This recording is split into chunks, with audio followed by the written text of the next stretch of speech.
অংশমান বাবু, true news বাংলার সাথে কথা বলার জন্য অনেক ধন্যবাদ। আপনি আগেও অনেকবার চ্যানেলে এসেছিলেন। ঐতিহাসিক জয়, কিন্তু কোথাও কি গায়ের জোরানি হয়েছিল? মানে গায়ের জোরে জয় এটা আমি বলবো না, যেটা ঐতিহাসিক জয় ডেফিনেটলি, কিন্তু একটা প্রশ্ন থাকেই, সেটা হচ্ছে যে এসআইআরটা যেভাবে করা হলো সেটা তো একটা খুব মানে পরিকল্পিত উপায়ে করা হয়েছে এসআইআরটা, সেইটা কিন্তু খুব একটা বড় ফ্যাক্টর হয়ে গেলেও হয়ে যেতে পারে। তাতে আমি বলছি না যে এসআইআর যদি না হতো তাহলে তৃণমূল আবার সরকার গড়তো, কেননা যা বোঝা যাচ্ছে এখনো পর্যন্ত যা ট্রেন্ড, তাতে 200-র উপরে হয়তো বিজেপি আসন পেতে চলেছে। তো এটা একটা ক্লিয়ার ম্যান্ডেট তৃণমূলের বিরুদ্ধে, কাজেই সেদিক থেকে দেখতে গেলে তো জয় ঐতিহাসিক ডেফিনেটলি।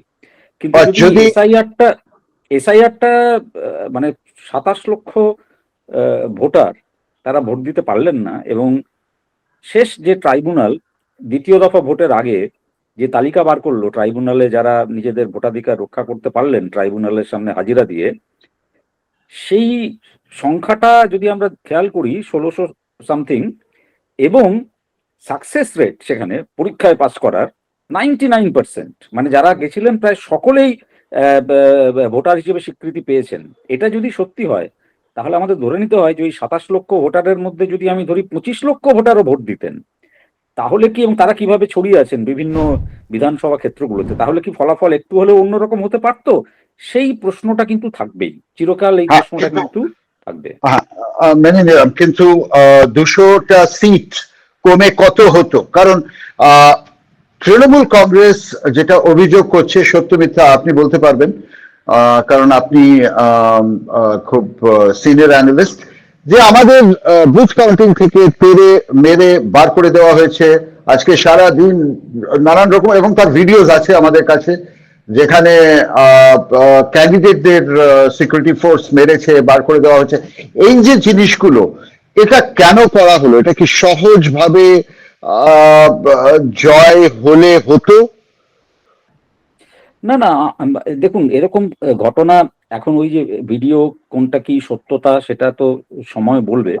এরকম ঘটনা ঘটে থাকতে পারে, আমি সেটা অস্বীকার করছি না, কিন্তু তাতে আপনিও যে কথাটা বললেন বা আমিও যেটা বললাম যে ওই 27 লক্ষ ভোটারের মধ্যে 25 লক্ষ যদি জেনুইন ভোটার হয়, তাহলেও কিন্তু আমি বলছি যে এই ফলাফলটা যে যে যে মানে ভার্ডিক্টটা পশ্চিমবঙ্গে জনগণ দিয়েছেন, সেইটা হয়তো মানে 19-এর জায়গায় 20, 20-এর জায়গায় 19 হতো, কিন্তু বিরাট কিছু ওলটপালট হয়ে যেত না।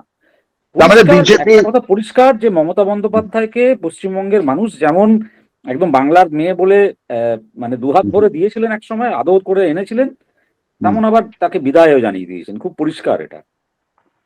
আপনার কি মনে হয় আগামী 6 মাসে কি চেঞ্জেস আমরা দেখতে পারবো ওভারঅল?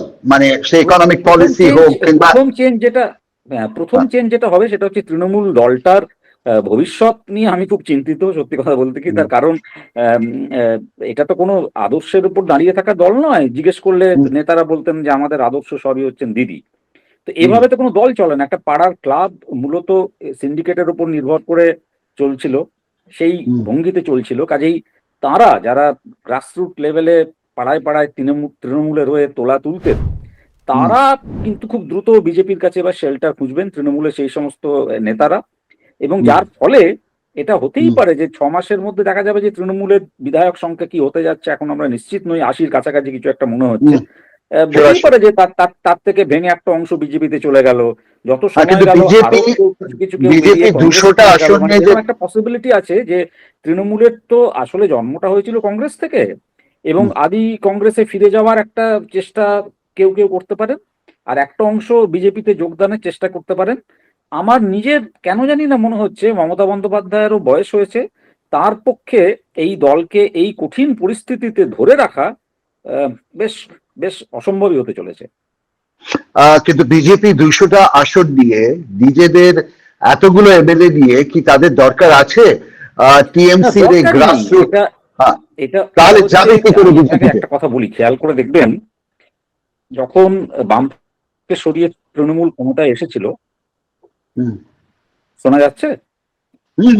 শুনতে পাচ্ছি, যখন বামফ্রন্টকে সরিয়ে তৃণমূলকে ক্ষমতায় এনেছিল পশ্চিমবঙ্গের মানুষ, তখনও কিন্তু তৃণমূলের আসলে একজনও বামফ্রন্টের বিধায়কদের প্রয়োজন ছিল না। আমি বিধায়কদের কথা কেবল বলছি না, আমি বলছি তলার লেভেলের যে নেতারা।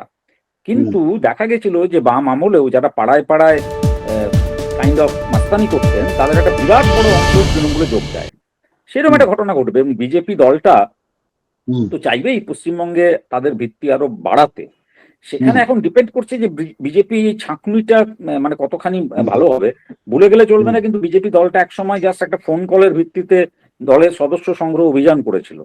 কাজে ওদের ছাঁকনিটা যে খুব মানে কড়া ছাঁকনি হবে, যেটা বামেদের ক্ষেত্রে অনেক সময় হয়, একটা পার্টির সদস্যপদ পেতে গেলে অনেকগুলো ধাপের মধ্যে দিয়ে যেতে হয়, তেমনটা তো বিজেপির নেই। এবং বিজেপি একটা ভিত্তি বাড়াতে চাইবে, পাড়ায় পাড়ায় তাদের যে দখলদারি সেটা কায়েম করতে চাইবে, যেমন হয় শাসক দল যেটা সাধারণত করে থাকে। এবং সেই জায়গা থেকে ওরা হয়তো তৃণমূলের একটা অংশকে নিয়ে নেবেন। যদি খেয়াল করেন তাহলে দেখবেন যে বিজেপি এবং তৃণমূলের মধ্যে একটা যাতায়াতের ইতিহাসই আছে, একবার বিজেপি একবার তৃণমূল, একবার তৃণমূল একবার বিজেপি, এটা হয়েই থাকছে গত কয়েক বছরে, তাই না? 2021-এর আগে কতজন তৃণমূল ছেড়ে বিজেপিতে গেছিল, আবার তৃণমূল জেতার পরে তৃণমূলে ফিরে এসেছিল, একবার খেয়াল করে দেখুন। বিজেপির শীর্ষ নেতৃত্বের জন্য আপনার মেসেজ কি থাকবে? কারণ ইউ হিট দ্য নেল, আপনি একদম সঠিক কথা বলেছেন যে বেনে জলের লোকেদের না নেওয়া, তাতে পার্টিটা নষ্ট হয়ে যাবে। সুতরাং আপনার পার্সোনালি আপনার কি মেসেজ থাকবে বিজেপির শীর্ষ নেতৃত্বের জন্য? আমার মেসেজ থাকবে, প্রথম এক, যে হিন্দু মুসলিমে বিভাজন করবেন না প্লিজ। এখন আপনারা শাসকের মতো সরকার পরিচালনা করুন, সুশাসন দিন। গভর্নেন্স বলতে যেটা বোঝায়, পুলিশকে তৃণমূলের মতো কুক্ষিগত করবেন না, অপরাধীদের শাস্তি দিন, এবং অবশ্যই যে প্রতিশ্রুতিগুলি দিয়েছেন সেগুলো রক্ষা করতে হবে। যেমন প্রতিশ্রুতি দিয়েছেন 1 বছরের মধ্যে সমস্ত শূন্য পদে নিয়োগ হবে, প্রতিশ্রুতি দিয়েছেন রাজ্য সরকারি কর্মচারীদের জন্য 45 দিনের মধ্যে 7ম পে কমিশন চালু হবে, প্রতিশ্রুতি দিয়েছেন যে মহিলাদেরকে 3000 টাকা করে ভাতা দেবেন। এই সমস্ত প্রতিশ্রুতিগুলি রক্ষা করুন। চাকরির ক্ষেত্রে যে একটা অচলাবস্থা তৈরি হয়েছিল, বিশেষ করে আমি যেহেতু মাস্টারমশাই, অধ্যাপনা আমার পেশা, সেই জন্য আরো বিশেষ করে এটা বলছি যে তরুণ প্রজন্মের ভোট তৃণমূল এবার প্রায়ই নেই। বিজেপি যেন সেই ভুলটা না করে। বিজেপি এই রাজ্যকে, আমি বলবো যে শাসক হিসেবে তাদের দায়িত্ব থাকবে এরপর মুসলিমকেও সুরক্ষা দেওয়া, সংখ্যালঘুকেও সুরক্ষা দেওয়া। সেই দায়িত্ব সম্পর্কে সচেতন হয়ে রাজ্যকে সামনের দিকে এগিয়ে নিয়ে চলুন, তাতে দেখবেন পশ্চিমবঙ্গের মানুষ আপনাদের সঙ্গে থাকবেন। কিন্তু তৃণমূলের ছেড়ে যাওয়া জুতোয় যদি বিজেপিও পা গলায় এবং ওই পুরোনো সিস্টেমকে চালিয়ে নিতে থাকে, এবং ওই সমস্ত দুষ্কৃতি একটু বড় মাপের নেতাও যারা সিন্ডিকেট পরিচালনা করছিলেন, কিছু কিছু বুদ্ধিজীবী যারা ক্ষমতা পরিবর্তনের সঙ্গে সঙ্গে পশ্চিমবঙ্গে একেবারে মুহূর্তের মধ্যে জামা পাল্টে নেন, তাদের যদি বিজেপি আবার নিজেদের দলের মধ্যে অন্তর্ভুক্ত করে, সেটা বিজেপি দলটার পক্ষেও খুব স্বাস্থ্যের লক্ষণ পশ্চিমবঙ্গে হবে না। তো আমার সেটাও একটা অনুরোধ থাকবে যে আপনাদের দল এমনিতেই বাড়বে, একটু একটু মানে ঠিকঠাক ছাঁকুনির ব্যবস্থা করুন। আর এখান থেকে কি আপনি বামপন্থীদের উত্থান দেখতে পাচ্ছেন আজ থেকে? আমি একদম দেখতে পাচ্ছি। তার কারণ হচ্ছে এই যে বামেরা তো একটা সিট পেয়েছে, বেশ কতগুলো জায়গাতে ভালো ভোটও পেয়েছে যা মনে হচ্ছে। আগামীকাল হয়তো ভোটের শতাংশ সামনে আসলে আরো চিত্রটা পরিষ্কার হবে। তার কারণ হচ্ছে যে আমি যেটা একটু আগে বলছিলাম যে তৃণমূল দলটা ভেঙে যাওয়ার একটা প্রবল সম্ভাবনা আছে, এবং আমার নিজের মনে হয় না যে মমতা বন্দ্যোপাধ্যায় বিরোধী দলনেত্রী হিসেবে আর কাজ করতে চাইবেন। ওর যে ইগোকে আমরা বারবার দেখেছি প্রকাশ্যে আসতে নানা ঘটনায় ওর শাসনকালে, সেই জায়গায় কিন্তু প্রকৃত বিরোধী দল হয়ে ওঠার সমস্ত সুযোগ বামপন্থী দলগুলোর কাছে থাকবে, যদি তারা রাস্তায় থাকেন, মানুষের দাবি নিয়ে নিয়মিত আন্দোলন করেন, এবং অবশ্যই মানে সেটা খুব খুব এই মুহূর্তে খবর আসছে যে ভবানীপুরে কাউন্টিং স্থগিত করে দেওয়া হয়েছে। আমি এই খবরটা নিয়ে চর্চায় যাচ্ছি না আপনার সাথে, কিন্তু ভবানীপুরে মমতা এগিয়ে ছিল এখন অব্দি, রাইট? আর যদি ভবানীপুর মমতা জিতে, তাহলেও কি আপনি যেটা বললেন যে লিডার অফ অপোজিশন উনি হবেন না? আমার মনে হয় উনি হবেন না। আমার মনে হয় হবেন না, কেননা যিনি মুখ্যমন্ত্রী ছিলেন তিনি বিরোধী দলনেতার আসনে বসবেন, এটা ঠিক মানে ওর পক্ষে মেনে নেওয়া মুশকিল বলেই এতদিন আমরা যারা ওকে রাজনীতি করতে দেখেছি তাদের মনে হচ্ছে, আমার তো মনে হচ্ছে উনি ওই জায়গাটা কিছুতেই মানে অ্যাকসেপ্টই করতে পারবেন না, গ্রহণই করতে পারবেন না। যেতে যেতে আমার শেষ প্রশ্ন, আপনার সময় কথা বলছি। শুভেন্দু অধিকারী ধরুন মুখ্যমন্ত্রী হলেন, মমতা বন্দ্যোপাধ্যায় বিরোধী দলনেত্রী হিসেবে সেই বিধানসভায় যাবেন? কিছুতেই না। ওই কখনো সখন একবার দুবার যাবেন, অন্য কাউকে হয়তো বিরোধী দলনেতা বানিয়ে দেবেন। আমার নিজের সেরকমই মনে হচ্ছে। আর যেতে যেতে আপনার সময় কম আছে, আমার শেষ প্রশ্ন হচ্ছে, অভিষেক বন্দ্যোপাধ্যায়ের ভবিষ্যৎ কি?